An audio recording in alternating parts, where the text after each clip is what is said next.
लेकिन अब दुबे जी क्या कीजिएगा, इतना मुस्कुरा रहे हैं आप कि लग रहा है गम छिपा रहे हैं। अंजना जी नमस्ते। नमस्ते। देखिए, लोग शुरू से कहते आ रहे थे कि चुनाव आयोग निष्पक्ष नहीं है, आपके खिलाफ फैसला देगा क्योंकि वह केंद्र और बीजेपी के दबाव में है। हम कहते थे कोई बात नहीं, हम लोकतांत्रिक देश में रहते हैं, लोकतांत्रिक तरीके से अपनी बात रखेंगे, संविधान पर विश्वास है, सर्वोच्च न्यायालय का आदर करते हैं, हम अपनी लड़ाई लड़ेंगे। लेकिन हैरानी कब होती है, जब रमन्ना साहब चीफ जस्टिस थे तो उन्होंने कहा था कि हे चुनाव आयोग, कोई निर्णय तब तक मत देना जब तक मामला हम देख रहे हैं। लेकिन जैसे ही रमन्ना जी हटते हैं और नए चीफ जस्टिस साहब आते हैं, उसके बाद ये कहा जाने लगा है कि चुनाव आयोग एक स्वायत्त संस्था है, उन्हें उनका काम करने दीजिए। फिर भी हम अपनी बात रख रहे थे।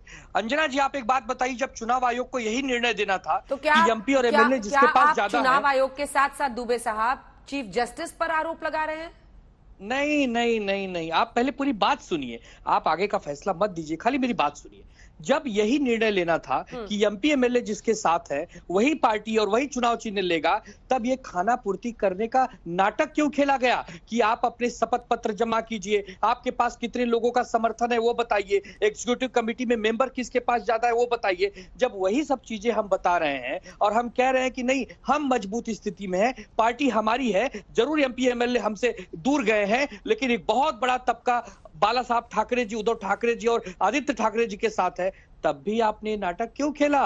चुनाव आयोग, यदि आप बीजेपी के एजेंट नहीं है, आप भारतीय जनता पार्टी के दबाव में काम नहीं करते, तो आपने आनंद फानंद में निर्णय क्यों दिया जबकि मामला सुप्रीम कोर्ट में चल रहा है? और एकनाथ शिंदे जी अभी कह रहे थे कि 2.5 साल से गिरवी रखे धनुष बाण को मैं लाया हूं, तो एकनाथ शिंदे साहब, आप 2.5 साल कैबिनेट में बहुत बड़े मंत्री बने क्यों रहे? क्यों आपने मंत्री पद स्वीकारा नहीं? क्यों आपने उस समय त्याग पत्र नहीं दिया? जब आपने 2.5 साल मंत्री पद का सुख भोगा, तब आपको बाला साहब ठाकरे जी की पुण्याई, उनकी विचारधारा याद नहीं आई? आज आप हमें सिखा रहे हैं कि बाला साहब ठाकरे जी ने वहां बैठकर सब कुछ देखा है, हम उनकी विचारधारा के साथ चल रहे हैं। ये सारी बातें एक अफवाह जैसी लगती हैं, हास्यास्पद लगती हैं। ठीक है, हमारी लड़ाई हम हारे हैं, लेकिन हमें आप चुनाव आयोग से तो हरा दोगे, लोगों के दिलों में जो हमारे प्रति प्रेम है उसे कहां खत्म कर पाओगे? हम वापस आएंगे और बहुत ताकत से वापस लौटेंगे। ठीक है श्वेता शालिनी जी, बदला ले लिया, पूरा हो गया आज बदला? ऐसा है अंजना जी, अभी मैं आनंद दुबे जी को सुन रही थी और मुझे लगता है पूरे शिवसेना पक्ष में जितने लोग हैं वो उद्धव जी की तरह अपना लॉजिक खो चुके हैं।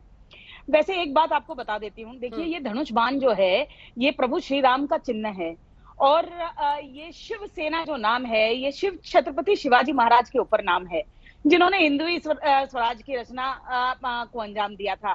तो ये दोनों पर से अपना हक शिवसेना बहुत पहले खो चुकी थी। अब आते हैं, आज जो उद्धव जी ने बात कही, आप बदला की बात कर रही हैं। देखिए आज उन्होंने कह दिया कि चोरी है, लेकिन जनमत की चोरी उन्होंने जब की तब चोरी नहीं थी। उन्होंने अपने विधायकों से लेकर उनकी ही निधि राष्ट्रवादी और कांग्रेस में बांट दी, तब चोरी नहीं थी। आप देखिए 100 करोड़ उनके जितने उनके सहपाठी उनके साथ सत्ता में थे, उनको 100 करोड़ वधे के बदले में ले जाने दिया, वो चोरी नहीं थी। आपको महाराष्ट्र राज्य के लोगों ने बीजेपी के साथ चुनकर राज्य चलाने को जनमत दिया, लेकिन आपने उस इच्छा के विरुद्ध जाकर दूसरे लोगों के साथ सत्ता में आ गए। इसमें किसी प्रजातांत्रिक को कभी भी कोई धक्का नहीं लगा। आज आपको ये सारी चीजें याद आ रही हैं और अब आप कह रहे हैं कि चोरी है। भाई आप अभी कह रहे थे कि हमें तो बहुत पहले से ज्ञान था, बहुत पहले से ज्ञान था।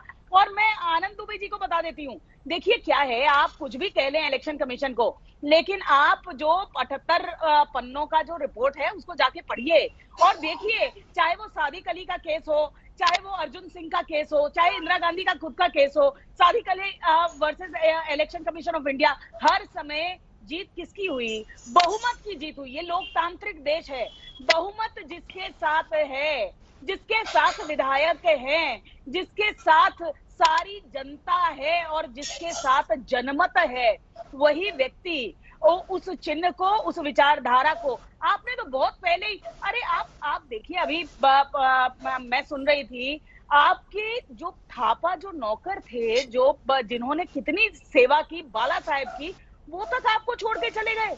आपके सारे मंत्री, आपके विधायक, आपके सारे, अब मैं अभी सुन रही थी एक छोटा सा शिव सैनिक नांदेड़ से आया, उन्होंने क्या बोला, हमने आज तक कभी देखा नहीं। किसका नाम लिया उन्होंने? आज कुछ बचा है उनके पास तो केवल मात्र उनका घमंड बचा है, जो अवश्य टूटेगा। हाँ, परिवारवाद बचा है। आप देखिए क्या शिव सैनिक ने किसका नाम लिया? परिवार का नाम लिया। आप आदित्य ठाकरे जी से पूछिए, वो तो कब से बोल रहे हैं कि असंवैधानिक है, ठीक है, आज संविधान ने तय कर लिया कि क्या असंवैधानिक नहीं है।